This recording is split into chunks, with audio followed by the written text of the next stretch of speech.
ब्रह्मा गुरुर्विष्णुः गुरुर्देवो महेश्वरः गुरुः साक्षात् परं ब्रह्मा तस्मै श्री गुरवे नमः. नमस्कारं मास्टर CVV.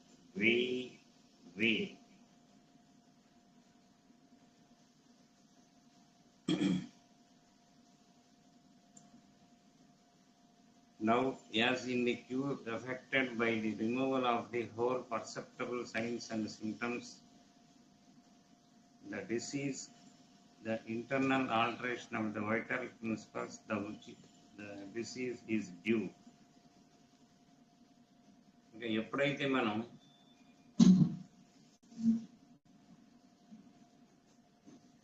క్యూర్ అనేటువంటిది, నివారణ అనేటువంటిది మనం చేయగలిగామో దాని అర్థం ఏంటంటే by the removal of the whole perceptible science. నివారణ చేసామంటే దాని అర్థం ఏమిటంటే హోల్ పర్సెప్టబుల్ సైన్స్, మనకి కంటికి కనిపించేటువంటి భౌతిక శరీరంలో కంటికి కనిపించేటువంటి బాధలు, వేదనలు ఏవైతే ఉన్నాయో అవన్నీ కూడా తీసివేసిన తర్వాత the alteration, the internal alteration of the vital principle is to which the disease is due. కనుక ఇంటర్నల్ అంతర్గతంగా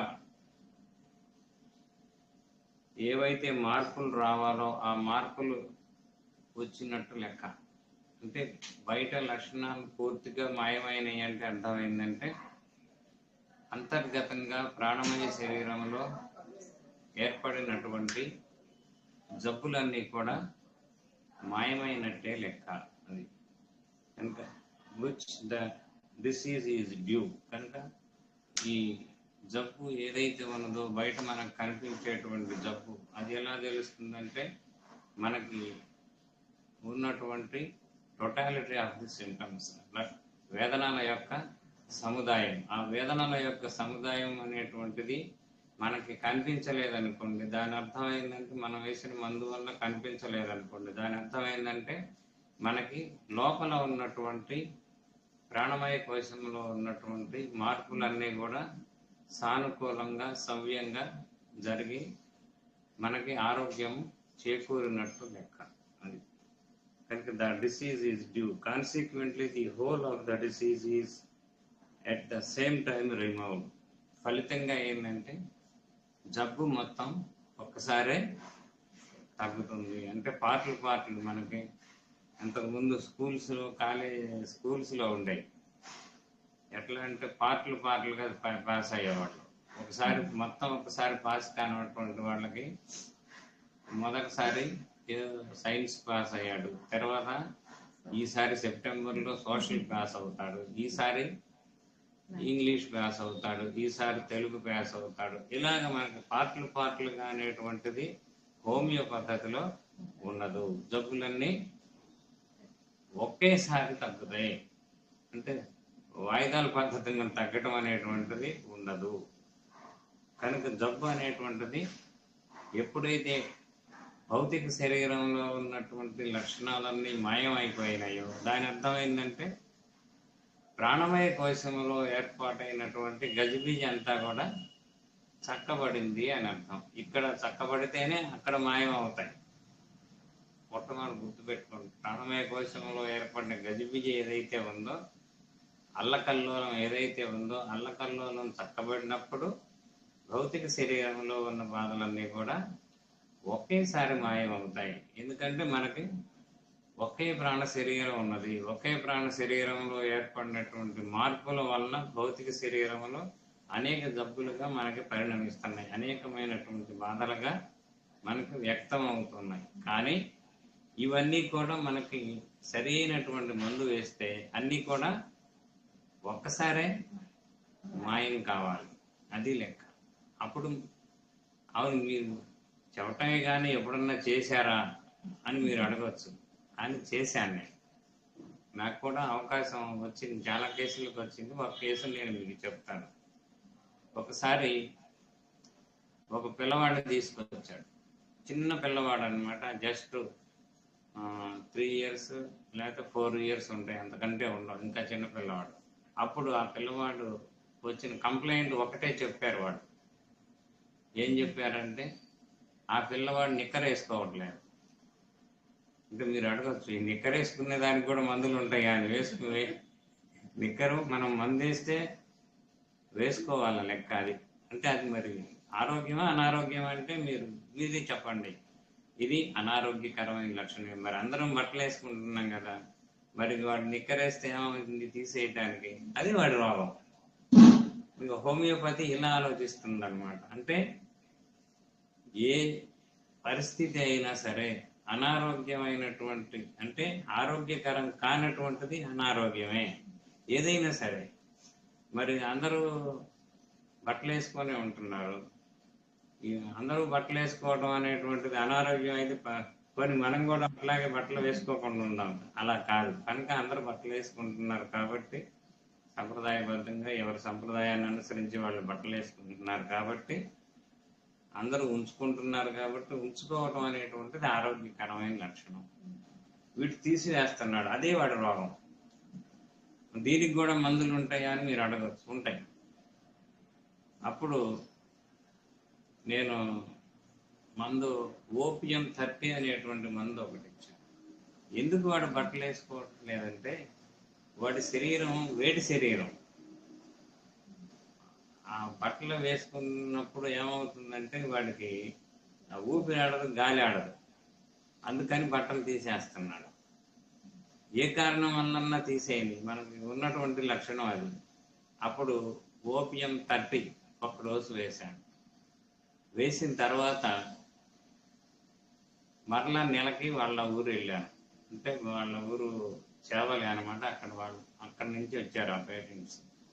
అక్కడికి అంటే గుంటూరు జిల్లా పెరవలి దగ్గర ఉంటుంది, తెనాలి దగ్గర పెరవలి అని ఉంటుంది. అక్కడ నుంచి వచ్చారు, అక్కడ చేవలి ఉంటుంది, అక్కడికి వచ్చారు. వాళ్ళు మందు ఇచ్చాను, సరే తగ్గిపోయింది. వచ్చారు వాళ్ళు.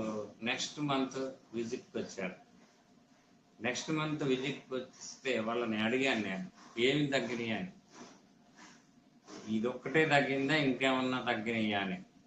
అప్పుడు చెప్పారు వాళ్ళు, ఆ పిల్లవాడు వాళ్ళ నాన్నగారు, పిల్లవాడు యొక్క నాన్నగారు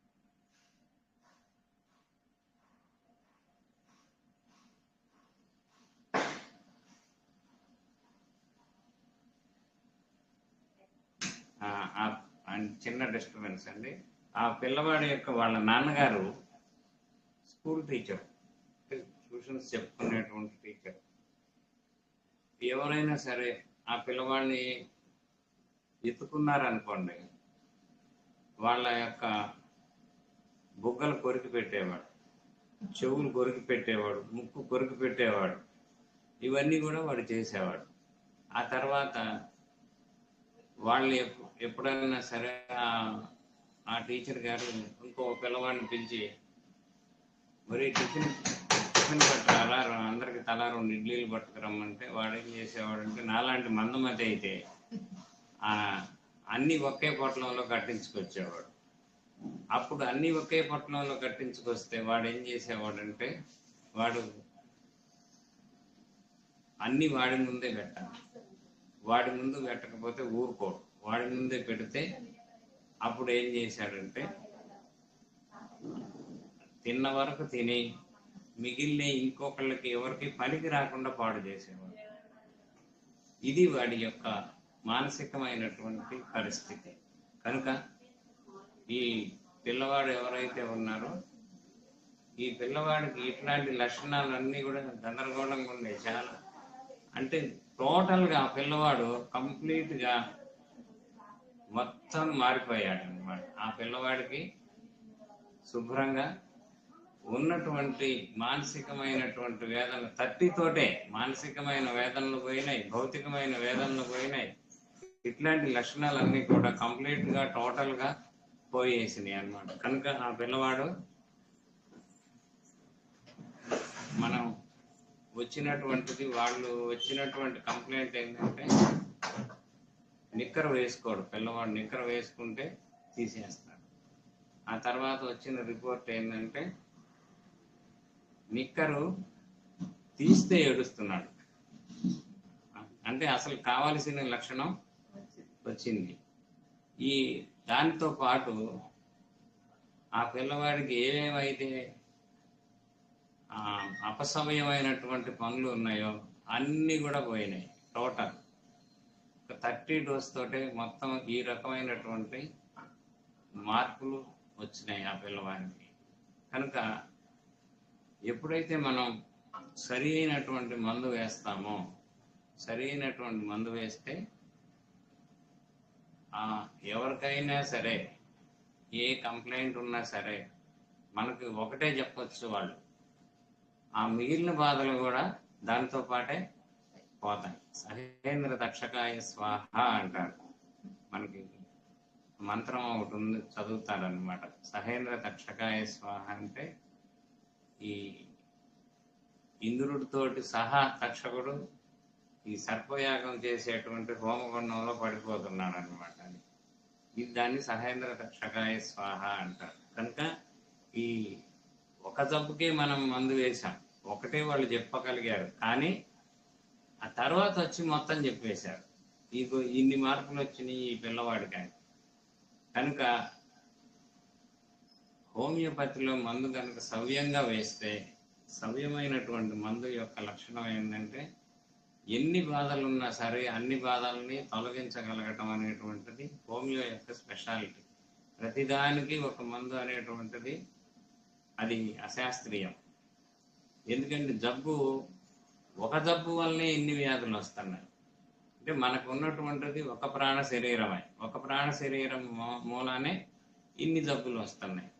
కనుక ప్రాణ శరీరానికి వచ్చినటువంటి జబ్బులు, ప్రాణ శరీరం సింగిలా లేకపోతే డబులా, లేదంటే మోర్ దాన్ మెనీనా? కాదు.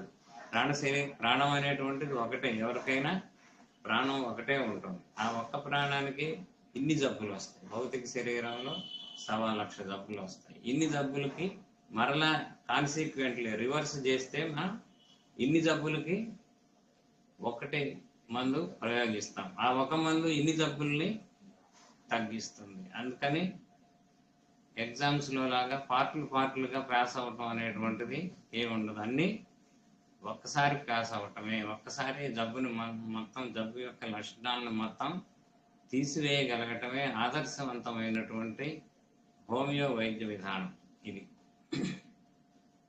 కనుక at the same time removed అంటే ఒకేసారి జబ్బులన్నీ కూడా తగ్గిపోవాలి. ఇంకొంచెం ఈ మందు కొన్ని, ఆ మందు కొన్ని, ఈ మందు కొన్ని, అలా కుదరదు. అది హోమియో వైద్యం కానే కాదు. కనుక it follows that the physician has only to remove the whole of the symptoms in order. కనుక వైద్యుడికి యొక్క ముఖ్య కర్తవ్యం ఏమిటంటే only to remove the whole symptoms, ఉన్నటువంటి బాధలన్నింటినీ, ఉన్నటువంటి లక్షణ సముదాయం ఏదైతే ఉందో, మనకి వేదనా సముదాయం ఏదైతే ఉందో, హోల్ సిమ్టమ్స్ అన్ని బాధల్ని ఒక్కసారే తీసివేయగలగటం అనేటువంటిదే మనకి కావలసినటువంటి ఆదర్శమైనటువంటి హోమియోపతి వైద్య విధానం. కనుక remove the whole symptoms in order అంటే ఒక క్రమ పద్ధతిలో మొత్తం కూడా తీసివేయాల్సి ఉంటుంది. And at the same time, అదే టైంలో మనకి టు అబ్రోగేట్ అంటే రద్దు చేయటం. అంటే మనకు ఉన్నటువంటి బాధలన్నింటినీ కూడా ఒక్కసారే రద్దు చేయటం. అండ్ ఎన్హీలేట్ అంటే బాధలన్నింటినీ కూడా డిస్ట్రాయ్ చేయటం. అంటే ఏ బాధ కూడా పేషెంట్కి ఏ బాధ లేకుండా ఒక మందుతోటి అన్ని బాధల్ని నివారించడం అనేటువంటిది మన యొక్క ఆదర్శవంతమైనటువంటి వైద్య విధానం. కనుక డిస్ట్రాయ్ ది ఇంటర్నల్ చేంజ్. కనుక దాని ద్వారా ఏం జరుగుతుంది? ఇంటర్నల్గా మనకి ప్రాణమయ శరీరంలో ఏర్పడినటువంటి ఆ ఒక్క బాధ ఏదైతే ఉందో ఆ ఒక్క బాధ మొత్తం పూర్తిగా పోతుంది. ప్రాణమయ శరీరంలో ఏర్పడినటువంటి మార్పు ఏదైతే ఉందో అది రద్దయి ఇక్కడ ఉన్నటువంటి భౌతిక శరీరంలో ఉన్నటువంటి బాధలు మొత్తం ఒక్కసారే పోతాయి. అంతేగాని తాత్కాలికంగా వాయిదాల పద్ధతి మీద ఈ బాధ ఈ సంవత్సరం వచ్చే ఇంకొక బాధ ఇంకొక సంవత్సరం అలాంటిది ఏమీ ఉండదు. ఇది మార్చి, అది సెప్టెంబర్, అది ఏప్రిల్, అట్లా ఏమి ఉండదు. అది కనుక that is to say the morbid arrangement of the vital force. కనుక ఎప్పుడైతే మనకి ఇంటర్నల్ చేంజ్ అన్నారో, ఇంటర్నల్ చేంజ్ ఏంటి? ప్రాణశక్తిలో ఏర్పడినటువంటి గజిబిజి అయినటువంటి అల్లకల్లోలం ఏదైతే ఉందో అది దాన్ని ఏమంటారంటే మార్బిడ్ డిరేంజ్మెంట్. అరేంజ్మెంట్ అంటే ఆరోగ్యం, డిరేంజ్మెంట్ అంటే అనారోగ్యం. కనుక ప్రాణశక్తిలో ఏర్పడినటువంటి అనారోగ్యం అనేటువంటిది పూర్తిగా పోతుంది, ఒక్కసారే పోతుంది, పూర్తిగా పోతుంది. Consequently the totality of the disease. ఫలితం ఏంటి? The totality of the disease. ఇక్కడ బయట బాహ్య ప్రపంచంలో మనకున్నటువంటి టోటాలిటీ, మనకు కనపడే టోటాలిటీయే కదా. ప్రాణశక్తి ఏదో కనపడదు, దానికి జబ్బు చేసింది అసలు కనపడదు. ప్రాణశక్తే కనపడకపోతే దానికి జబ్బు చేసింది మొదలే కనిపించదు.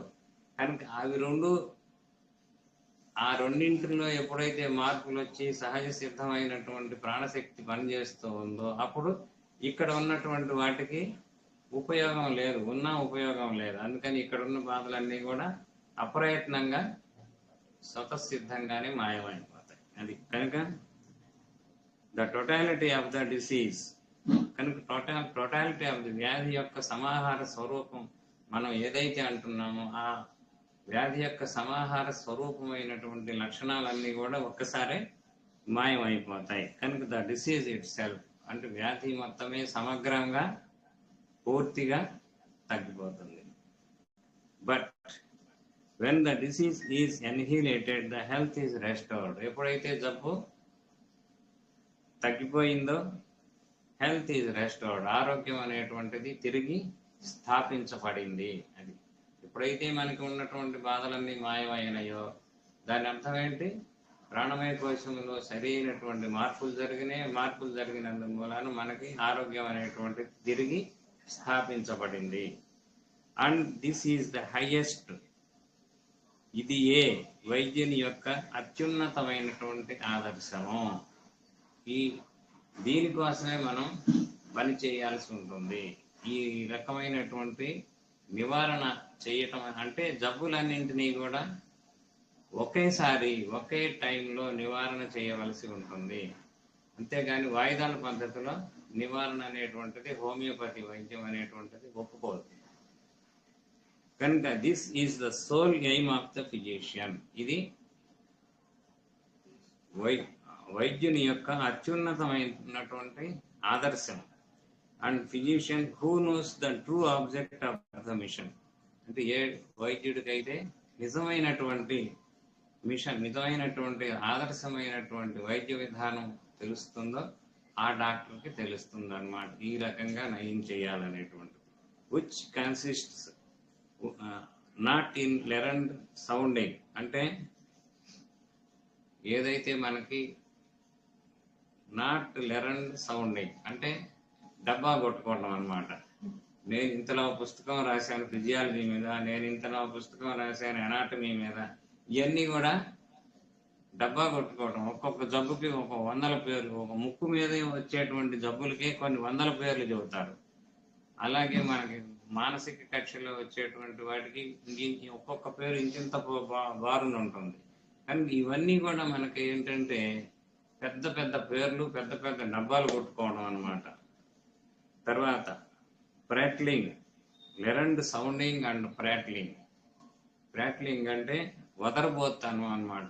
మనం చేసేటువంటి వైద్యం కొంచెం దానికి కావలసినటువంటి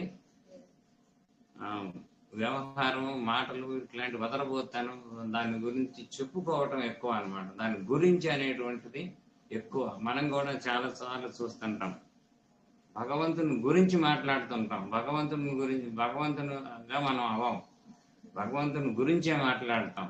అయస్కాంతం గురించి మాట్లాడుతుంటాం, కానీ మనం అయస్కాంతం కాము. కనుక భగవంతుని గురించి మాట్లాడేటువంటి సబ్జెక్టు దేనికి పనికిరాదు. ఇక భగవంతుడికి ఈ లక్షణాలు ఉన్నాయి, ఈ లక్షణాలు ఉన్నాయి, ఇవన్నీ చెప్పుకోవడానికి పనికి వస్తాయి. మనం భగవంతుడిగా మారితే అప్పుడు పనికి వస్తుంది అనమాట. కనుక but in giving to aid to the sick, కానీ అది కాదు మనకు కావాల్సింది. మనకి సిక్ వ్యాధిగ్రస్తుడు ఎవరైతే ఉన్నారో వాడికి సంపూర్ణమైనటువంటి రక్షణ, స్వస్థత చేకూర్చవలసినటువంటి బాధ్యత మనది. ఎప్పుడు మనం చేకూర్చగలుగుతాము? బయట ఉన్నటువంటి భౌతిక శరీరంలో ఉన్న బాధలన్నీ కూడా ఒకేసారి తొలగిపోవాలి. ఒకేసారి తొలగిపోయినప్పుడు అర్థం ఏంటంటే ప్రాణమయ శక్తిలో ఏర్పడినటువంటి గజిబిజి సమూలంగా పోయినది అని అర్థం. లేకపోతే అది పోదు, ఇది పోదు, వాయిదాల పద్ధతి మీద ఉంటే అసలు పోదు. కనుక మనకి కావలసినటువంటిది జబ్బులన్నీ కూడా ఒకే ఒక్కసారి ఒకే ఒక్క మందుతోటి నివారణ కావాలి. ఇది ఆదర్శవంతమైనటువంటి వైద్యం. దీనికి మాస్టర్ గారు ఏం చెప్పారో చూద్దాం.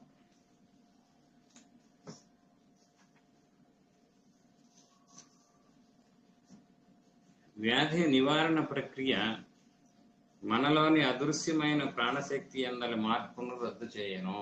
కనుక వ్యాధి నివారణ ప్రక్రియ ఏం చేస్తుందంటే మనలోని అదృశ్యమైన ప్రాణశక్తి ఎప్పుడు కూడా అదృశ్యంగానే ఉంటుంది, మన కంటికి కనిపించదు.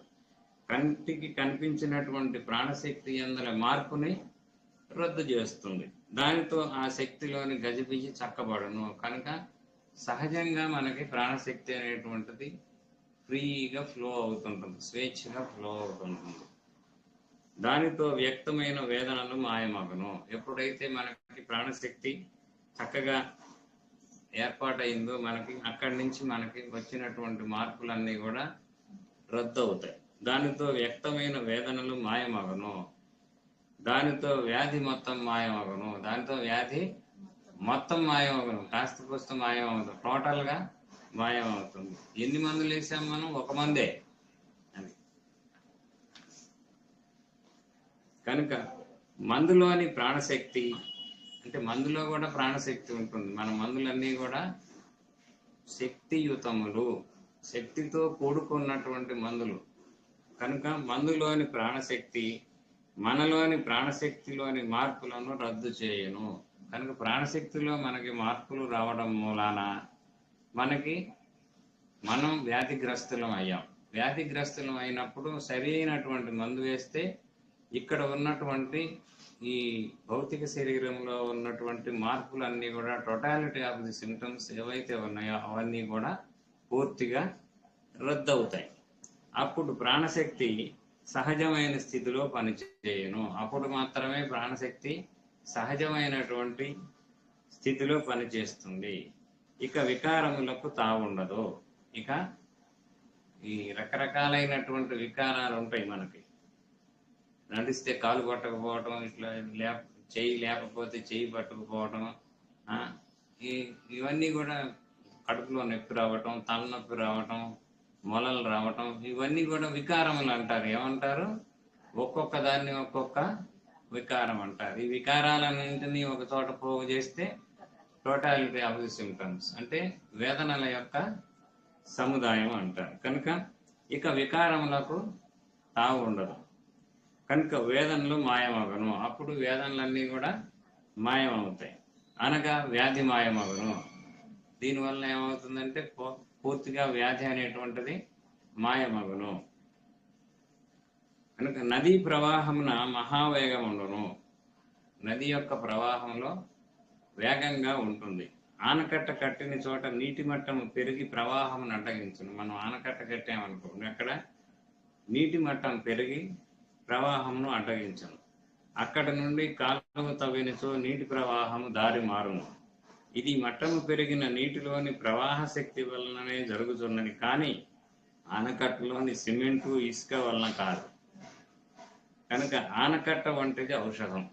అంటే మనం ఆనకట్ట ఎలా ఎప్పుడైతే కట్టామో అట్లాంటిది ఔషధం.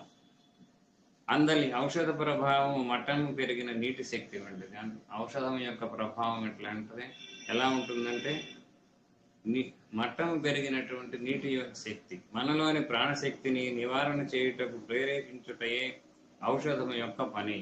మనలో ఉన్నటువంటి ప్రాణశక్తిని నివారణ దిశగా ప్రేరేపించటం అనేటువంటిది ఔషధం యొక్క పని. కనుక ఔషధం అనేటువంటిది ప్రేరేపణ, స్టిమ్యులేట్ చేస్తుంది అన్నమాట. మనకి జబ్బుని తగ్గటానికి కావలసినటువంటి సంకల్పాన్ని కలుగజేస్తుంది. అప్పుడు మనకి జబ్బు అనేటువంటిది తగ్గి ఆరోగ్యం అనేటువంటిది చేకూరుతుంది. కనుక ప్రేరేపించుటయే ఔషధం యొక్క పని, కానీ స్వయముగా వ్యాధిని తగ్గించుట కాదు. అంటే స్వయముగా వ్యాధిని తగ్గించేటువంటిది ఏమీ ఉండదు, కానీ అది మన యొక్క ప్రాణశక్తిని సరి అయినటువంటి మార్గంలో దానికి కావలసినటువంటి ప్రేరణ ఇస్తుంది. ఆ ప్రేరణ వల్లనే మనకి మళ్ళా తిరిగి ఆరోగ్యం అనేటువంటిది చేకూరుతుంది. తద్వారా మనకి వచ్చినటువంటి బాధలన్నీ కూడా సమూలంగా తుడిచిపెట్టుకుపోతాయి. ఇది మనకి ఈ సూత్రంలో చెప్పినటువంటిది. కనుక హోమియోపతిలో ఔషధం ఏదైతే ఉన్నదో ఔషధాన్ని ప్రయోగం చేసినప్పుడు ఔషధంలో కూడా ప్రాణశక్తియే ఉంటుంది. ఔషధంలోని యొక్క ప్రాణశక్తి మన యొక్క ప్రాణశక్తిలో ఏర్పడినటువంటి మార్పుల్ని, గజిబిజి ఏదైతే ఉందో దాన్ని రద్దు చేస్తుంది. రద్దు చేసినందువలన తిరిగి ఆరోగ్యం అనేటువంటిది పునఃస్థాపితం అవుతుంది. ఆ ఆరోగ్యం పునఃస్థాపితం అయినట్టు ఎలా లెక్క అంటే, మళ్ళా మనకు ఉన్నటువంటి భౌతిక శరీరంలో ఉన్నటువంటి వేదనలు, ఆ సముదాయం అంతా కూడా పూర్తిగా మాయమవుతుంది. ఇక్కడ పూర్తిగా మాయమైతే అక్కడ పూర్తిగా ఆరోగ్యం చేకూరినట్టే. తిరిగి ప్రాణశక్తి ఏమవుతుందంటే స్వతసిద్ధంగా సహజమైనటువంటి స్థితిలో పనిచేస్తుంది. ప్రాణశక్తి సహజమైన స్థితిలో పనిచేసినప్పుడు తిరిగి మనకి ఆరోగ్యం చేకూరుతుంది. ఏ రకమైనటువంటి ఇబ్బందులు ఉండవు. మనం స్వేచ్ఛను అనుభవిస్తాము. చాలా స్వేచ్ఛగా అటు కదులుతాం, ఇటు కదులుతాం, మన పనులన్నీ మనం చేసుకుంటాం. ఏ రకమైనటువంటి ఇబ్బందులు లేకుండా బండి నడుస్తుంది. ఇది ఈ సూత్రానికి వివరణ. నెక్స్ట్ మనం లెగసిస్ లోకి వెళ్దాం.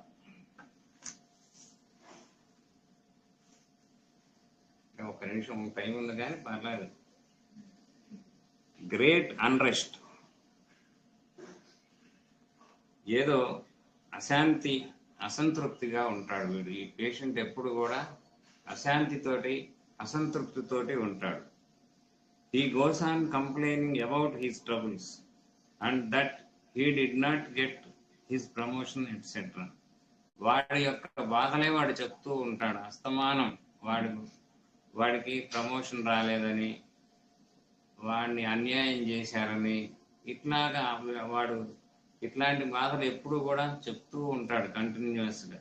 తర్వాత he is more selfish to take his own problems, వాడి యొక్క సమస్యలో చెప్తూ ఉంటాడు. And not allowing others to talk anything, మిగిలిన వాళ్ళని ఏమీ మాట్లాడనివ్వడు. తన జబ్బు, తన ఉద్యోగము, తన వ్యాపారము ఇవే మాట్లాడుచుండము. మీరు ఇంకొకటి మాట్లాడినా మాట్లాడనివ్వడు. ఫలానా వాడు జబ్బుగా ఉంది అంటే, ఫలానా వారికి జబ్బుగా ఉంది అంటే ఇక వాడి బాధల గురించి చెబుతాడు. వాడు ఆ ఏడిసాడు, వాడు నా సంగతి చూడు అంటాడు. అది కనుక వాడి బాధల గురించి చెప్తాడు.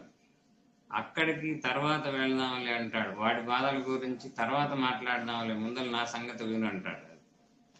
కనుక వీడి ప్రెజెన్స్ లో ఎవరు కూడా ఎవరి బాధల్ని కూడా చెప్పుకోలేరు. అది కనుక తర్వాత always he is in distress, అనగా ఏదో ఆపదలో చిక్కుకున్నట్లు, చిక్కులతో ఉన్నట్లుగా అనిపిస్తుంది. తర్వాత suspecting people that they are contriving to murder him, అంటే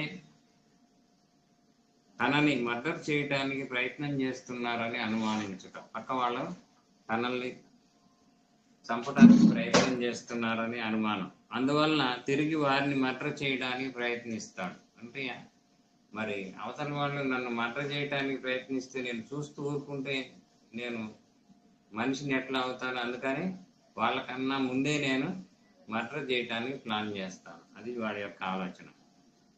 ఈ develops such an idiotic ideas. కనుక ఇట్లాంటి పిచ్చి పిచ్చి ఆలోచనలన్నీ కూడా పెట్టుకుంటాడు. కానీ మనం లాసిపోతాం కదా వాటితోటి. అది కనుక ద ఫేస్ ఇస్ ఆఫెన్ మాటిల్డ్. ముఖం అనేటువంటిది నల్ల నల్లగా, నీలం నీలంగా, చుక్కలు చుక్కలుగా కలిసి ఉంటుంది అనమాట మన ఫేస్లో అనమాట. ఈ type of discoloration and both sides of the nose and crossing the nose. కనుక రెండు ముక్కుల వైపుకి, అటువైపుకి ఇటువైపుకి ఈ సన్నటి చుక్కలు వస్తాయి అన్నమాట. అంటే క్యాపిలరీస్ బ్లీడ్ అవుతుంటాయి అన్నమాట. తర్వాత ఐస్ ఎంగార్గడ్, కళ్ళు ఉబ్బరించి ఉండుట, ముందుకు పొడుచుకు వచ్చినట్లుగా ఉంటాయి. Old people of hypertension on the face and eyes are abnormally dilated and projected. గుడ్లు పెద్దవై ముందుకు పొడుచుకు వచ్చినట్లుండును.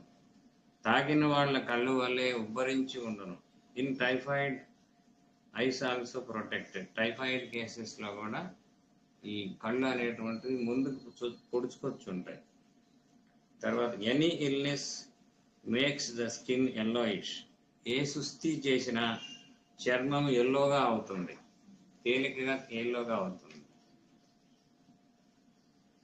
తర్వాత deep acting among the liver troubles. కనుక ఈ లివర్ ట్రబుల్స్లో బాగా డీప్ యాక్టింగ్గా పనిచేసేటువంటి మందుల్లో ఇదొకటి.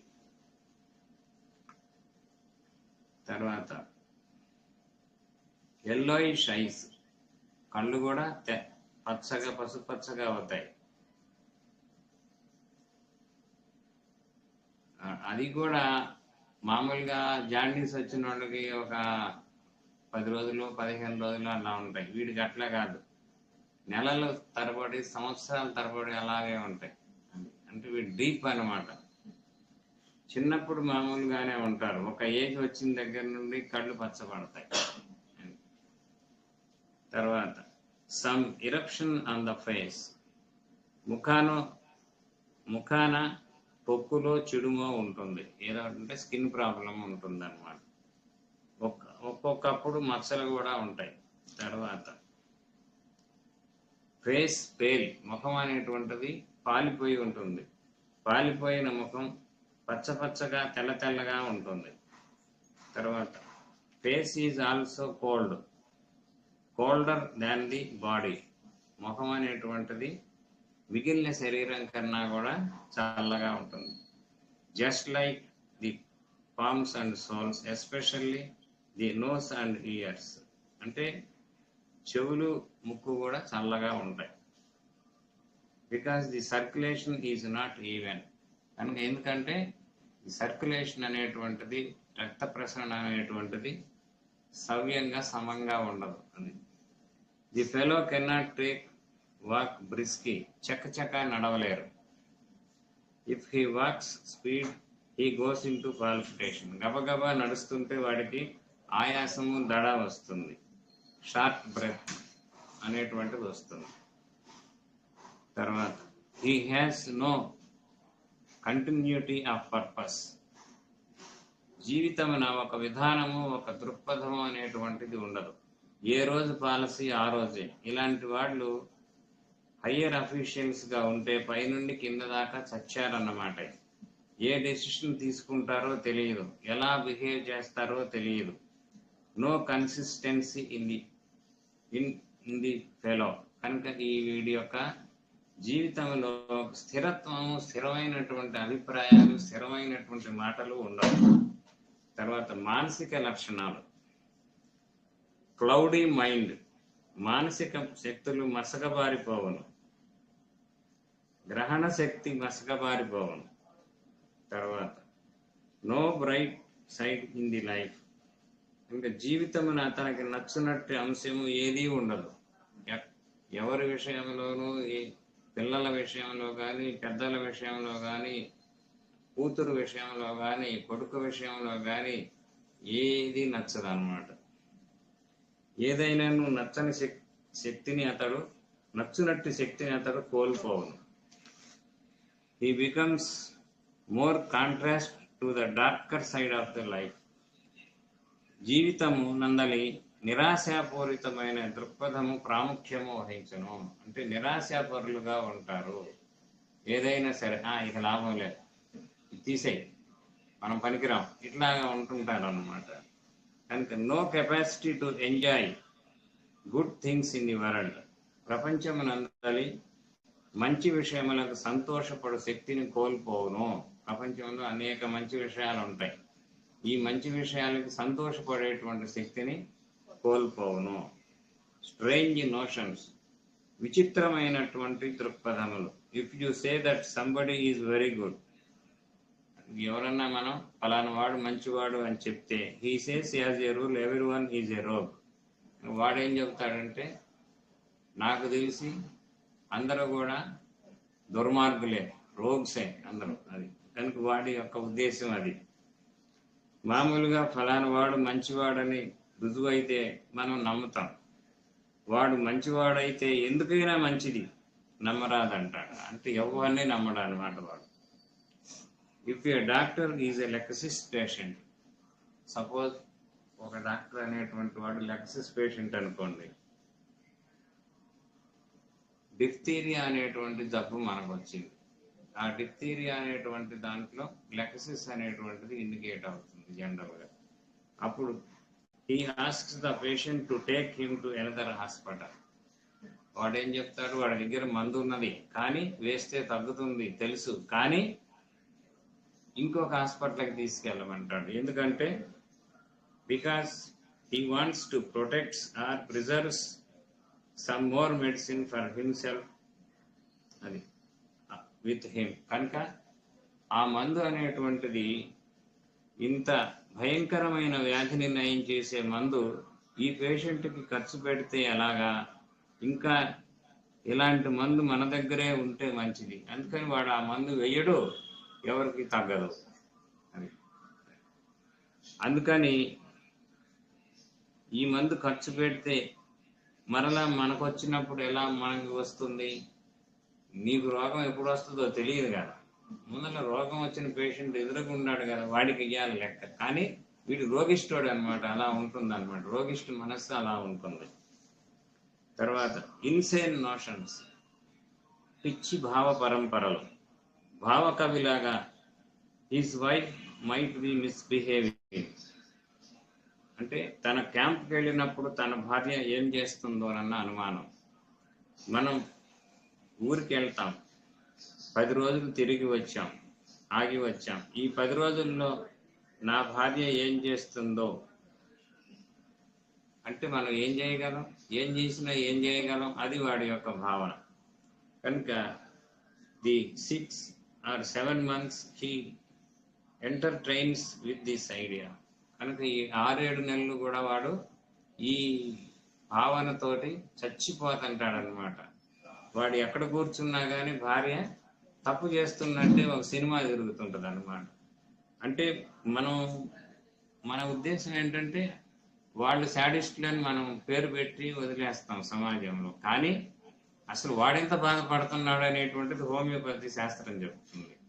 నిజంగా మరి వాడు బాధే కదా, అస్తమానం బాధే కదా. ఇప్పుడు మనకి ఏదన్నా ఒక ఆఫీస్ డ్యూటీనో ఇంకొక పనో ఉందనుకోండి, ఆ పని చేస్తాం. ఆ పని చేసినప్పుడు ఇంక మిగిలిన గుర్తురావు ఇంట్లో. వాడెక్కడో పని చేసేటప్పుడు, ఆఫీస్లో పని చేసేటప్పుడు ఇంట్లో భార్య ఎందుకు గుర్తు రావాలి, అది అనారోగ్యం. ఇది హోమియోపతి చెప్తుంది అనమాట. కనుక when he is alone after 1 year, he begins to believe that everybody tries to rob his wife. నేను ఈ సంవత్సరం కాలం బయట ఉన్నప్పుడు నా యొక్క భార్యని ప్రతివాడు కూడా దాన్ని ఏమంటారు, ప్రతివాడు కూడా వెన్ హీఈస్ అవుట్ సైడ్, నేను బయట ఉన్నప్పుడు ఆ ప్రతివాడు కూడా నా భార్యకి సీన్ వేసేవాళ్ళే. అది మన సినిమా భాషలో చెప్పాలంటే అది. అప్పుడు మనం ఊర్లో లేనప్పుడు ఆమె తిన్నగా ఉంటుందని నమ్మకం ఏమిటి? మీరు అంటే వీడు తాళం వేసుకొని పోతాడనమాట ఆఫీస్కి వెళ్ళేటప్పుడు, లేదా బయటికి వెళ్ళేటప్పుడు భార్యని ఇంట్లో పెట్టి తాళం వేసేవాడు. ఏ తెలుగు లెక్చరర్ ఇన్ గుంటూరు, అంటే తెలుగు లెక్చరర్ మాస్టర్ ఈకే గారి యొక్క కొలీగ్ ఒక ఆయన ఏం చేసేవాడంటే ఆవిడని ఇంట్లో పెట్టి తాళం వేసి వెళ్ళేవాడు. కనుక తాళం వేసి వెళ్ళేటప్పుడు ఆమెకి కొన్ని రోజులు చూసింది, ఎందుకు నన్ను తాళం వేస్తున్నాడు, నన్ను ఇంట్లో పెట్టి తాళం వేస్తున్నాడు, జీవం లేని మనిషి కాదు కదా, జీవం ఉన్న మనిషే కదా. ఆమెకి పిచ్చెక్కింది మొత్తానికి, అంటే she lost her balance of mind, మనస్సు అనేటువంటిది పిచ్చెక్కిపోయింది. పిచ్చెక్కిన తర్వాత వంట పని, ఇంటి పని, అన్ని పనులు తనే చేసుకొని తను ఆఫీస్కి వెళ్ళేవాడు.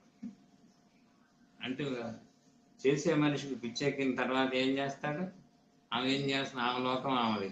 అందుకని ఈయనే వంట పని, ఇంటి పని అన్ని చేసుకొని ఇల్లు తుడుచుకొని ఒళ్ళు తుడుచుకొని మొత్తం శుభ్రంగా ఆఫీస్కి, కాలేజీలో లెక్చరర్గా వెళ్ళిపోయేవాడు. కనుక ఇలా ఉంటుందన్నమాట. అంటే ఎవరి కర్మ వాడే అనుభవించాలి. అది ఇంకా ఒక్కొక్కసారి నోటికి వచ్చినట్లు వాగేస్తుంటాడు. కనుక వీళ్ళు ఈ లెక్సిస్ పేషెంట్లు ఏంటంటే భార్యని అనుమానం వచ్చి తాళాలు వేస్తూ ఉంటారు. For this satisfaction he develops sadism, అని వాడు శాడిస్ట్ లాగా తయారవుతాడు. Even after knowing that she is innocence, ఆమె చాలా మంచి ఆమెను తెలిసినా కానీ వీడు శాడిస్టిక్ గానే బిహేవ్ చేస్తాడు. That she is a criminal, ఏమంటాడు వాడు, ఆమె ఒక నేరపూరితమైనటువంటి స్వభావం కలిగినటువంటి ఆమె అని చెప్తాడు అనమాట. అండ్ షీ మిస్బిహేవ్డ్, ఆమె మిస్బిహేవ్ చేస్తుంది, ఆమె తప్పుగా ప్రవర్తిస్తుంది. తర్వాత ఏమీ చేయకుండానే ఈ చేశావు ఒప్పుకో అని సతాయిస్తాడనమాట. మొదట్లో మిస్బిహేవ్ చేస్తుందేమోనని అనుమానం, అది కాదు తప్పని తెలుసు, తర్వాత కొన్నాళ్ళకి చేస్తుందేమోనని అనుకుంటాడు. నేను లేనప్పుడు మిస్బిహేవ్ చేస్తున్నావా, నిజం చెప్పు అని సావగొడతాడు. Sometimes she may run away, ఒక్కొక్కసారి ఆమె ఇల్లు వదిలిపెట్టి పారిపోతుంది అనమాట. Sometimes she may die, ఒక్కొక్కసారి ఆమె చనిపోతుంది. అంటే ఇలాంటి పిచ్చ చేష్టాలన్నిటికి కూడా హోమియోపతిలో మందులు ఉన్నాయి. అంటే తెలియదు జనానికి. నేను ఈ క్లాసెస్ చెప్పడంలో ఉద్దేశం కూడా అదే, అందరికీ అన్నీ తెలియాలనేటువంటి. మేము మామూలుగా మందులు ఇస్తూ ఉంటే తీసుకెళ్తుంటారు, కానీ ఇట్లాంటి వాటికి కూడా మందులు ఉన్నాయి అనేటువంటిది తెలియదు. ఈ మధ్య నాకు ఒక కేసు ఒకటి వచ్చింది. ఆయన భార్య స్నానం చేస్తూ ఉంటే బయట కుర్చీ వేసుకొని కూర్చుంటాడు. ఆయన బయట కుర్చీ వేసి కూర్చుంటాడు. మరి ఈ లోపల ఆమె ఏం చేస్తుంది, బాత్రూంలో తలుపు వేసే ఉంటుంది, ఆమె స్నానం లోపల స్నానం చేస్తూ ఉంటుంది, ఈయన బయట కుర్చీ వేసి కూర్చున్నాడు. ఈ లోపల ఆమె ఏం చేస్తుంది. తర్వాత ఆయన బయటికి వెళ్ళిన తర్వాత ఊరికే మనకి పల్లెటూరులో బజార్లో కాసేపు కూర్చొని వస్తుంటారు అనుకో పెద్దవాళ్ళు, అలా కూర్చొని వచ్చిన తర్వాత ఇప్పుడు మా ఇంటికి ఎవరు వచ్చారు చెప్పు అంటారు. ఎవరు రాలేదురా అంటే, ఎవరు రాలేదంటే రామరామ అసలు మన ఇంటికి నరపురుగానే వాళ్ళు రారు అంటున్నారు. అయినా కానీ వాడికి ఉన్నటువంటి నమ్మకం, ఎవరో వచ్చారు తన భార్యని ఈ లోపల ఏదో చేశారు, అది వాడి యొక్క నమ్మకం. కనుక వీడి యొక్క మనస్సు అనేటువంటిది అలాగా ఉంటుంది. అప్పుడు వాళ్ళ తల్లిదండ్రులను అడుగుతాడు, మరి మీరేం చేస్తుంటారు ఆమె ఏదో పని చేస్తుంటే అని. అప్పుడు వాళ్ళేమంటారంటే, అసలు ఎవరు రాలేదు రాని అనుమానం పడిసావా, ఏమీ లేదు, అసలు ఆమె చక్కగానే ఉంది, మేము ఉన్నాము, మాతో పాటే ఉంది మీ ఆవిడ కూడా అంటే, ముందర తల్లిదండ్రులను కొడతాడు వాడు, వాళ్ళ అమ్మా నాన్న కూడా కొడతాడు. ఆ తర్వాత ఈవెంట్ కూడా తుక్కుగా కొడతాడు. ఎన్ని రోజులు తనలు తింటారు ఆడవాళ్ళు అయితే మటుకి. కనుక ఇట్లాగా ఉంటుందన్నమాట వీళ్ళ యొక్క మనస్తత్వం, ఇలాగా ఉంటుంది. వాళ్ళకి లెక్సిస్ 50 ఒక డోసు వేశాను. ఆ తర్వాత మరలా రాలేదు మనకు వాళ్ళకి ఏం జరిగిందో తెలియదు, ఎలా ఉన్నారో తెలియదు అని. తర్వాత ఇలా ఉంటుంటారు అన్నమాట వీళ్ళు. తర్వాత whims and fancies. Somebody address his to send his to have IAS. అంటే సంబడి అంటే కొడుకుని ఐఏఎస్ చదివించడానికి ఈ plans in such a way. అంటే కొడుకేమో ఐఏఎస్ చదువుకుందామని అనుకుంటాడు, ఢిల్లీ వెళ్ళి చక్కగా చదువుకుందాం అనుకుంటాడు, ట్రైనింగ్ తీసుకొని చదువుకుందాం అనుకుంటాడు. వాడు ఎలా ప్లాన్ చేస్తాడంటే, he thinks daily that his son misbehaves with someone in Delhi. ఢిల్లీలో వాడు సరి అయినటువంటి ప్రవర్తనతో లేడు, అందుకని వాడు ఈ ఐఏఎస్ ఎగ్జామ్కి పనికిరాడు. కనుక కాలేజీకి వెళ్ళొస్తానన్నప్పుడు వీడు ఎవరితో మాట్లాడుతున్నాడో, ఎక్కడ మాట్లాడుతున్నాడో అన్నీ గ్యాదర్ చేస్తాడు. దాని మీద వాడు ఎంత బ్రిలియంట్ అయినా సరే వాడు ఢిల్లీకి పోకుండా ఉండటానికి కారణాలన్నీ చూపిస్తాడు. Though his son has got very good chance. వాళ్ళ అబ్బాయికి మంచి ఢిల్లీలో మంచి ఛాన్సే వచ్చింది, మంచి ఇన్స్టిట్యూట్లో వాడికి సీట్ అది అంతా వచ్చింది, కానీ వాడు వెళ్ళనివ్వడు. అని if he son is very successful, కనుక వాళ్ళ యొక్క కుమారుడు విజయవంతంగా అయితే వాడు ఏడుస్తాడు. కనుక so he is careful to see that his son is not successful in any field. కనుక కొడుకుని ఏ ఫీల్డ్లో కూడా విజయవంతం కాకుండా చూసుకుంటాడు. వీడికి ఇది ఒక ఆనందం. లెక్సిస్ పేషెంట్లు ఒక్కళ్ళే ఇట్లా ఉంటారు. కనుక పంపకుండా ఉండటానికి కావలసిన ప్రిన్సిపల్స్ అన్నీ చెప్తాడు. He proves that his son is not such a polite and brilliant. తన యొక్క కుమారుడు అంతటి తెలివి కలవాడు కాదు అనేటువంటిది వాడికి నమ్ముతాడు అన్నమాట. అందుకని వీడు దేనికి పనికిరాడు, ఐఏఎస్ అసలే పనికిరాడు. తర్వాత జలసీ, అసూయ, ఈర్ష్య. He is too jealous of his own son or wife or daughter. భార్య కానీ కొడుకు కానీ ఎవరైనా సరే, if they are happy he feels very unhappy. భార్య కానీ కొడుకు కానీ వాళ్ళు హ్యాపీగా సంతోషంగా ఉంటే వీడికి చాలా అసంతృప్తిగా ఉంటుంది. ఇంట్లో నలుగురు కళకళలాడుతూ ఉంటే, మాట్లాడుకుంటూ ఉంటే, నవ్వుకుంటూ ఉంటే వీడు ఏడుస్తాడు. ఇది ఎవరు నవ్వటానికి వీల్లేదు, పిన్ డ్రాప్ సైలెన్స్గా ఉండాలి అన్నమాట. కనుక and he creates some situation which makes unhappy. కనుక వాడు ఏదో ఒకటి మాట్లాడి ఆ పరిస్థితిని అంతా కూడా అందరు నవ్వుకుంటూ కళకళలాడుతూ ఉండేటువంటి ఇల్లు కాస్త సైలెంట్గా ఏడుపు కొట్టు ముఖంలాగా తయారయ్యేటట్టుగా చూసుకుంటాడు. అది because he is too jealous when people are happy. కనుక ప్రజలంతా అంటే ఇంట్లో ఉన్న జనం అంతా కూడా సంతోషంగా ఉంటే వాడికి అసూయ అన్నమాట. ఎందుకు వీళ్ళు అంత హ్యాపీగా మూడ్లో ఉంటారు, నాకు రాదేంది హ్యాపీ మూడ్ అని వాడికి రాదు అది. కనుక కొడుకు కోడలికి మధ్య అగాధం పెడతాడు. And as long as he is alive, the son and the daughter in law were never happy. వాడు బతికి ఉన్నంతకాలం కొడుకు కోడలు మాట్లాడుకోవడానికి వీలు లేదు. వాళ్ళు మాట్లాడుకోకుండా ఉండటానికి కావలసినటువంటి పూర్వరంగంలో చేయాల్సిన ప్రయత్నాలన్నీ కూడా చేస్తాడు. అంటే కొడుకు మీద కోడలకు నూరి పోస్తాడు, కోడల మీద కొడుకు నూరి పోస్తాడు. ఇద్దరు ఫలితంగా ఇద్దరు మాటలు ఉండవు. ఆయన పోయిన తర్వాత ఆ 11వ రోజు నుండి వాళ్ళు హ్యాపీగా ఉంటారు. అప్పటి నుంచి మాట్లాడుకోవడం మొదలు పెడతారు. So his son and daughter-in-law is laughed only after the fellow is dead. కానీ ఈయన పెద్ద ఆయన చనిపోయిన తర్వాతనే వాళ్ళు ఒకరినొకరు మాట్లాడుకోవటం అనేటువంటిది సాధ్యపడుతుంది. కనుక the fellow is suspicious of every one in the world and most to his wife. కనుక వీడు ప్రపంచంలో ఎవరినైనా సరే అనుమానిస్తాడు. ఆ అనుమానం కూడా భార్య అంటే మరి అనుమానం ఎక్కువ. హయస్యామస్, లెకసిస్, మనకి ఇట్లాంటి 4 మందులు ఉన్నాయి, రాసుకోండి.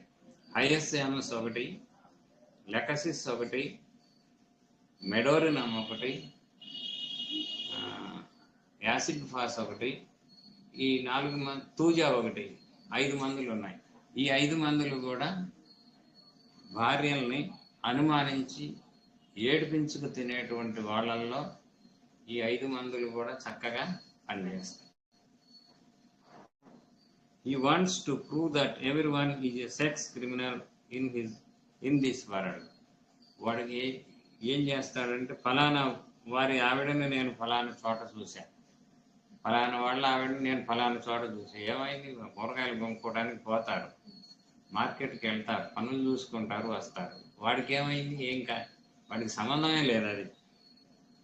కనుక he goes on commenting about the wife of others. కనుక ఇద్దరు లెక్సిస్ పేషెంట్స్ కనుక కూర్చున్నారు అంటే, వాళ్ళు ఒక చోట కూర్చుంటే వాళ్ళు రాత్రింబవళ్ళలో మిగతా వాళ్ళ భార్యలను గురించి ఎగతాళిగా మాట్లాడటం తప్ప ఇంకేమీ తెలియదు. వాళ్ళ గురించి లేని అన్ని రకరకాల అంట్లు కడుతుంటారు. ఆ పక్కన వాళ్ళకి, ఈ పక్కన వాళ్ళకి, వాళ్ళకి, వీళ్ళకి కడుతుంటారు. ఎందుకంటే వాళ్ళు ఈయన మాట ఎప్పుడో వినలేదు, అందుకోసం వాళ్ళు దుర్మార్గులు అది.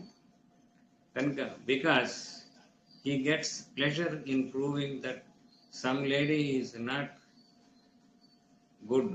కనుక ఒకవేళ మంచి ఆమె కాదు అనేటువంటి మాట చెప్పాలంటే వాడికి చాలా ఆనందం అన్నమాట. వాడికి చక్కగా పరమాన్నం తాగినంత ప్రీతి అన్నమాట అది. కనుక so about sex he speaking ill of others.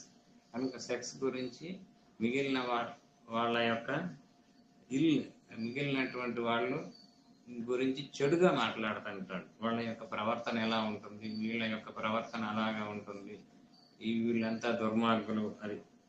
కనుక someone is good, he tries to prove that the fellow is not a gentleman. మనం ఎవరైనా ఫలానా వాడు మంచివాడు అంటే వాడిని చెడుగా ప్రూవ్ చేయడానికి ప్రయత్నం చేస్తాడు. రామాయణం మీద చిలిపి పుస్తకాలు రాస్తాడు.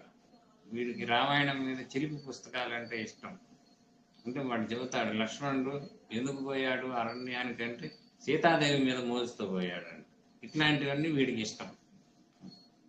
రాముడి క్యారెక్టర్ మంచిదంటే వీడు ఏడుస్తాడు, సీత క్యారెక్టర్ మంచిదంటే మరీ ఏడుస్తాడు. ఆ ఇద్దరు క్యారెక్టర్స్ మంచిదంటే వ్రాస్తే వీడు మరీ ఏడుస్తాడు. కనుక ఈ అట్ట మీద అలాంటి బొమ్మలు ఉంటాయి అంటాడు, ఇది పుస్తకం మీద. కనుక he takes horrible comments and dangerous comments about others. కనుక వీడు హారిబుల్, భయంకరమైనటువంటి కామెంట్స్, భయంకరమైనటువంటి వ్యాఖ్యానాలు చేస్తుంటాడు అనమాట మిగిలిన వాళ్ళ మీద. ఇన్ దేర్ యాబ్సెన్స్, వాళ్ళు లేనప్పుడు పిచ్చి పిచ్చి మాటలన్నీ, వాళ్ళ గురించి చండాలపు మాటలన్నీ కూడా మాట్లాడుతూ ఉంటాడు. Mini about their sex behaviour, ఎంతసేపటికి సెక్స్ బిహేవియర్ గురించే మాట్లాడతాడు. వాళ్ళ యొక్క మోరల్ బిహేవియర్ గురించి, సెక్స్ బిహేవియర్ గురించి మాట్లాడుతూ ఉంటారు. వాళ్ళకి వీళ్ళకి సంబంధాలు కడుతూ ఉంటారు, వాళ్ళకి వీళ్ళకి చెప్తూ ఉంటాడు. He takes pleasure in that. కనుక వాడికి అట్లాంటివి చెప్పటం అంటే, అట్లాంటి కథలు అంట్లు కట్టడం అంటే చాలా ఆనందం. తనను కాకుండా ఇంకొకరి గురించి చెప్తే చాలా సంతోషంగా ఉంటాడు. ఇంకా he wants to narrate some more stories when he is happy, or one narrates another story. కనుక వీడికి ఇట్లాంటివన్నీ కూడా కథలుగా చెప్పటం ఇష్టం. ఇట్లాంటిగా వేరే వాళ్ళు కూడా దొరికితే ఇంకా ఇష్టంగా వింటాడు అది. ఒకడు ఒక స్టోరీ చెబితే వీడు ఇంకొక స్టోరీ చెబుతాడు. స్టోరీ చెప్తే హ్యాపీగా ఫీల్ అవుతాడు. నక్స్వామికి వాడు అన్న తర్వాత బాధపడతాడు. నక్స్వామికి వాడికి వీడికి తేడా ఏంటంటే, వీడు అన్న తర్వాత బాధపడతాడు, నక్స్వామికి వాడు అనక ముందు వీడు అన్న తర్వాత బాధపడ్డు, అనక ముందు బాధపడ్డు, వీడికి బాధ అనేటువంటిది తెలియదు. కనుక he feels happy and joy while narrating that false stories. కనుక అలాంటి తప్పుడు కథలు, పిచ్చి కథలు చెప్తూ ఉంటే వీడికి చాలా ఆనందంగా ఉంటుంది. Suspicious not about sex aspect but also on many aspects.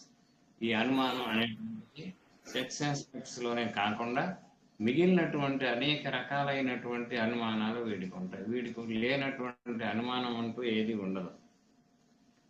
When he's going to cinema, if the subordinates are talking together, he suspects that they are talking himself. ఎప్పుడైతే వీడు బయటకు వెళ్తున్నాడో లేదా అటు ఇటు వెళ్తున్నాడో ఆ సబార్డినేట్స్, మిగిలిన వాళ్ళు ఆఫీసులో కొలీగ్స్ ఎవరన్నా మాట్లాడుకుంటుంటే వాళ్ళు నా గురించే మాట్లాడుకుంటున్నారు, నా గురించి నవ్వని కూడా నవ్వారు, నా వైపు చూసి నవ్వని కూడా నవ్వారు.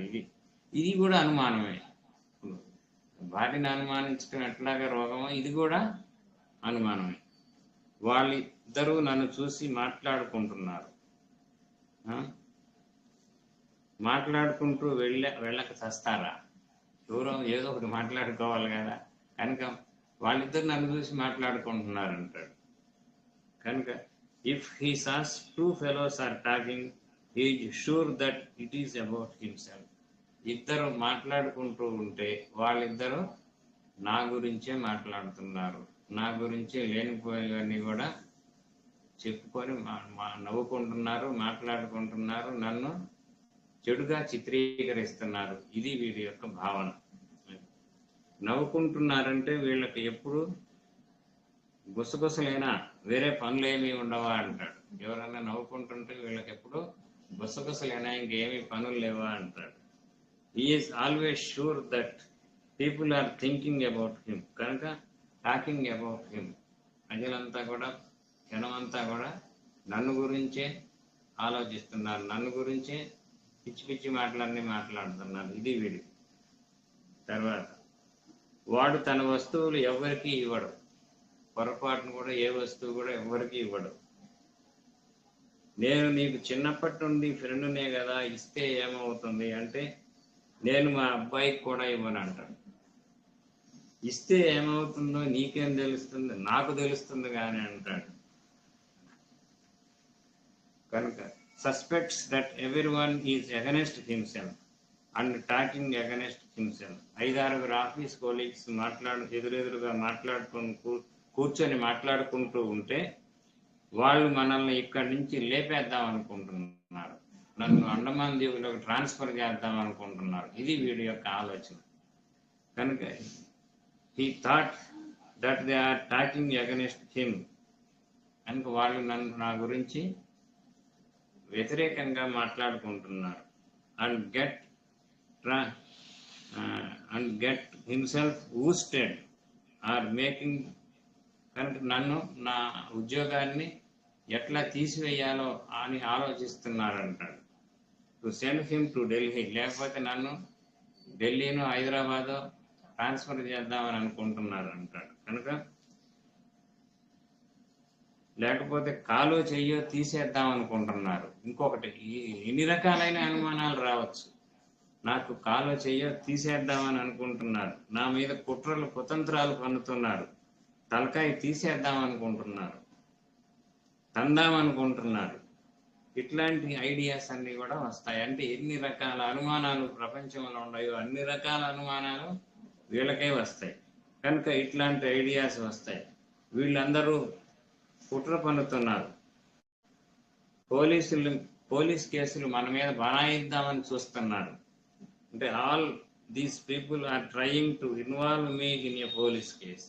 కనుక వీళ్ళందరూ నన్ను ఒక పోలీస్ కేసులో ఇరిగించుదాం అనుకుంటున్నారు. He is a police officer and he wants to change me. కనుక ఎవరు కనిపించినా సరే వాడు పోలీస్ ఆఫీసరు, నన్ను పట్టుకోవడానికి ప్రయత్నం చేస్తున్నాడు అనేటువంటి అనుమానం ఉంటుంది అన్నమాట. అయిపోయిందా టైం?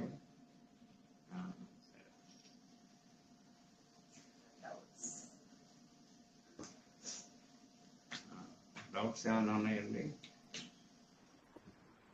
వాసుదేవ్ సార్, ఈ డౌట్స్ గారు రేపు గణపతి పూజ కదా, అందరం ఈ టైంకి పూజలో ఉంటాం. రేపు ఏమన్నా? సరే, రేపు సెలవు తీసుకుందాం రండి. Okay sir, thank you. Thank you sir. దీనికి సంబంధించి 5 చిన్న మెడిసిన్స్ డౌట్ సార్. చెప్పినారు కదండి సార్, అవి ఒకసారి ఇంకొకసారి రిపీట్ చేయండి. లెకసిస్, మెడోరినం, ఆ, ఆ, తూజా, యాసిడ్ ఫాస్, ఆ. హయోసియానస్. ఏం సార్ లాస్ట్ది? హయోసియానస్, HYOSCYAMUS. ఇవన్నీ కూడా భార్యల్ని హింసించేటువంటి మనస్తత్వం కలిగిన వాళ్ళ మందులు. సార్ ఇంకోటి సార్, 85 ఇయర్స్ అతనికి ఈ లక్షణాలన్నీ ఉన్నాయి సార్. అంటే అది వంశపారంపర్యంగా వచ్చింది సార్, వాళ్ళ ఫాదరు అట్లా అక్కడి నుంచి వచ్చింది సార్. ఇప్పుడు ఈ మెడిసిన్ ఇస్తే వర్క్ చేస్తుందా సార్? వస్తుంది, మందులు వేయొచ్చు మనం. అంటే అది బాగా లోతుగా పాతకపోయి ఉంటుంది కదండి సార్, జీన్స్ లో వచ్చేసి ఉంటుంది అందుకని. జీన్స్ లోనే, అన్ని జీన్స్ లోనే వస్తాయి. మనకి ప్రాణమయ శరీరం ఏదైతే ఉందో ఆ జీన్స్ కూడా అక్కడి నుంచే వస్తాయి. ఆ జీన్స్ లో వచ్చి సర్దుబాటు చేస్తాయి.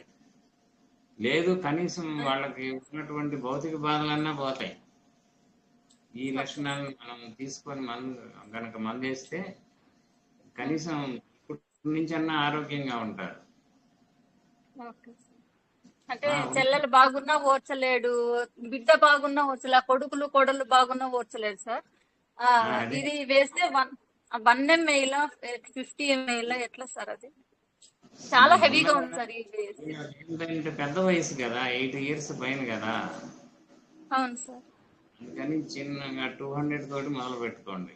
200 తో మొదలు పెట్టుకొని కొన్నాళ్ళు చూడండి, కొన్ని బాగుంటే అప్పుడు ప్రొసీడ్ అవ్వండి. మీరు 3-4 చెప్పారు కదా సార్. ఇప్పుడు దాంట్లో ఇది ఏది కరెక్ట్ అనేది మళ్ళీ చూసుకోవాలి కదా. ఏదో దానికి ఉంటాయండి. అదే అన్నిట్లో అనుమానం అనేది కామన్ గా ఉంటుంది. ఓకే, ఈ అనుమానంలో మిగిలిన లక్షణాలు కూడా చూసుకోవాలి. ఓకే, అది చూసుకుంటే మనకి చక్కగా మందులు 5లో, ఈ ప్రపంచంలో ఉన్న జనం అంతా కూడా 5లోకే వస్తారు. ఈ అనుమానం కేసులన్నీ కూడా భార్యని హింసించే వాళ్ళు కానీ, లేదా భర్తని కూడా హింసించవచ్చండి. వయసు వరుస భర్తని కూడా హింసించేటువంటి వాళ్ళు ఉన్నారు. వాళ్ళకు కూడా ఈ 5లోనే వస్తాయి. అది అంటే అన్ని లక్షణాలు అందరికీ ఉండవు కదండి సార్? అన్నీ ఉండవు. ఇప్పుడు మనం లెక్సిస్ లో చెప్పుకున్నవి మొత్తం ఉండవు. ఒక 5-6 ఉంటే వేసుకోవచ్చు లెక్సిస్. మంచిది సార్. హోమ్ కిట్ ఏమన్నా సజెస్ట్ చేస్తారా సార్ ఇంట్లో? ఏమండి, హోమ్ కిట్ ఇంట్లో ఎమర్జెన్సీకి ఏమైనా పెట్టుకుని హోమ్ కిట్ ఏమైనా సజెస్ట్ చేస్తారా? హోమ్ కిట్ వరుసగా మందులు మనం చెప్పేని కొనుక్కుంటా పోతామే.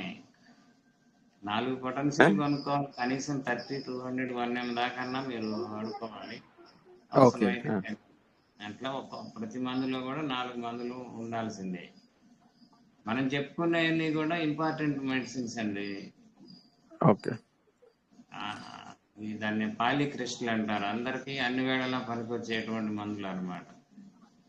అది సార్, ఆ లిస్ట్ ఏమైనా ఉందా మీ దగ్గర రెడీగా?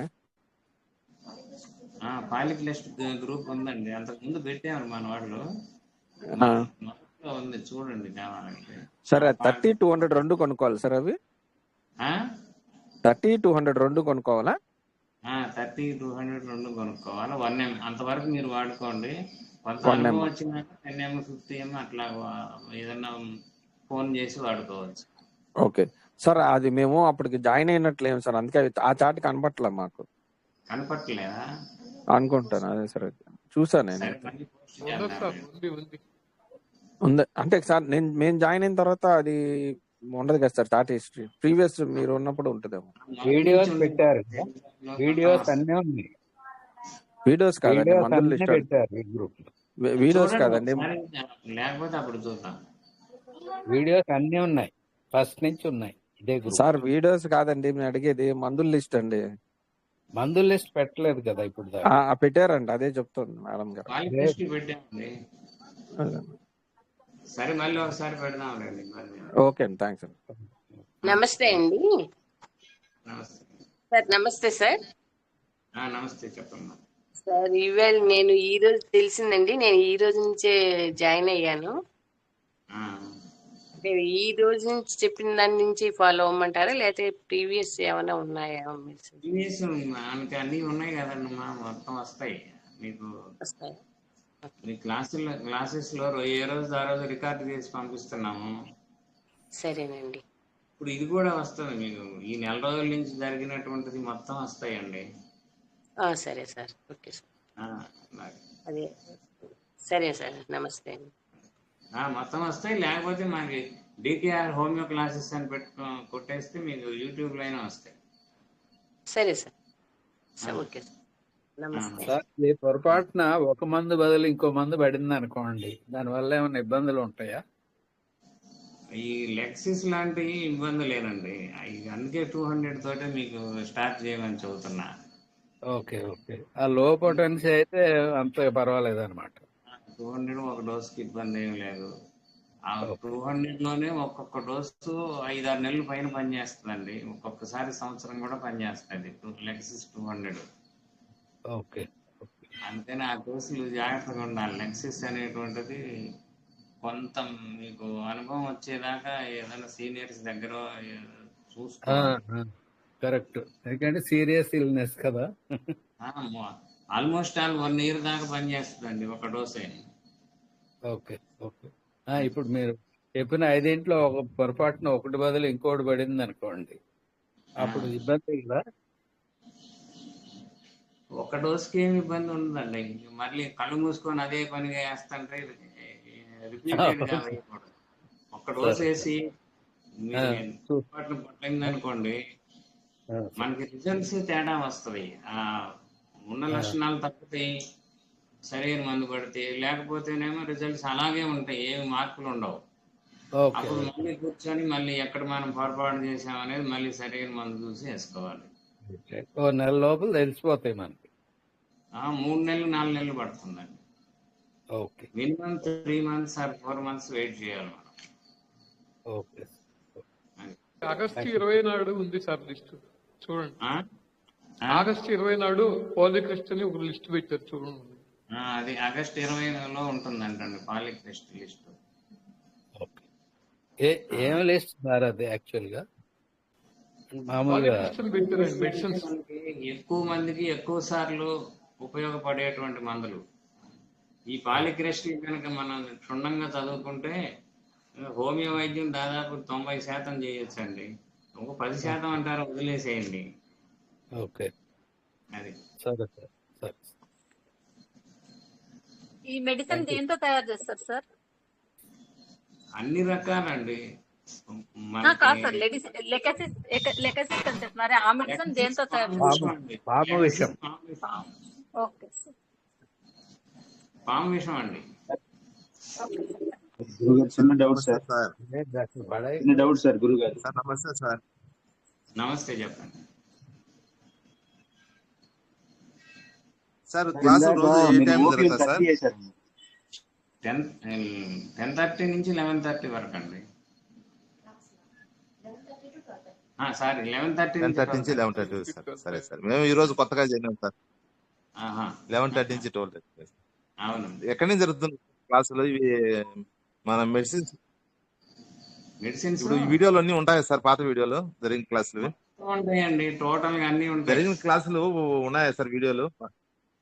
మీకు ప్రతిరోజు వస్తున్నాయండి, రికార్డ్ అవుతున్నాయి. మీకు పాతవి కూడా వస్తాయి. ఇవాళ చేరినా మీకు పాతవి కూడా వస్తాయి.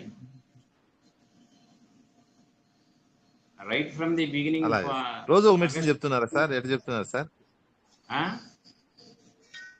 రోజు ఆగస్ట్ నుంచి అంటే రోజు మెడిసిన్ చెప్తున్నారా సార్? అంటే మా మెడిసిన్ అయిపోయే వరకు ఆ మెడిసిన్ చెప్తాను, తర్వాత ఇంకో మెడిసిన్. అలాగే సార్. గురుగారు చిన్న డౌట్ సార్. ఇందాక మీరు ఆ చిన్నపిల్లవాడి విషయంలో ఓపీఎం 30 చేశారు అన్నారు కదా, అతనికి ఓపీఎం చిన్నపిల్లవాడు 30 మనకి మెంటల్ లెవెల్లో కూడా పనిచేస్తుంది సార్. అంటే ఫిజికల్ లెవెల్లో అయితే 30 చేయాలంటుంటారు కదా, అది కొంచెం డౌట్ వచ్చింది. మామూలుగా అయితే మనకి ఫిజికల్ లెవెల్లో పని చేయదు. మరి నేను ఇచ్చిన మందు మరి అది ఆ భగవంతుడి అనుగ్రహం మొత్తం టోటల్ గా మానసిక కక్షలో కూడా పనిచేసింది. ఎప్పుడన్నా ఒకసారి అట్లాంటి అద్భుతాలు జరుగుతాయి. ఓకే. ఇంకో డౌట్ ఏంటంటే సార్, కాన్స్టిట్యూషన్ లో మనం ఒక మెడిసిన్ ఇచ్చాం అనుకోండి సార్, అది 1M లెవెల్లో ఉందనుకోండి సార్, 1M లెవెల్లో వేసారు అనుకోండి ఆల్రెడీ, అప్పుడు ఉన్న ఏ ఇబ్బంది ఉందో అది క్యూర్ అయ్యి నెక్స్ట్ ఏదైనా ఇబ్బంది వచ్చినప్పుడు మళ్ళీ ఆ లెవెల్లోనే మెడిసిన్ వేస్తారు సార్, లేదంటే 30 నుంచి వెళ్ళొచ్చు అప్పుడు ఇంకా లక్షణాలు మళ్ళీ ఒకసారి 1Mకి వెళ్ళినాక మళ్ళీ తగ్గించకూడదండి. అంటే ఆ డోస్ తగ్గించకూడదు అంతే సార్, ఆహా, వేరే ముందు మందు అయితే తగ్గించేయచ్చు. లేకపోతే వేరే మందు ఇంకొక మందు దానికి కాంప్లిమెంటరీ మందు ఏదైనా వాడి అప్పుడు మళ్ళా తగ్గించుకోవచ్చు కావాలంటే. Okay sir. వేరే డ్రగ్ కనుక లక్షణాలు సెట్ అయితే ఆ డ్రగ్ అయితే వేయచ్చా సార్? ఆ డ్రగ్ ఇప్పుడు first నక్సోన్ case sir 1M. 1M తోటి మనకి సెట్ అయితే బాధలన్నీ పోతాయి, వరుస పెట్టిపోతాయి. Okay, thanks.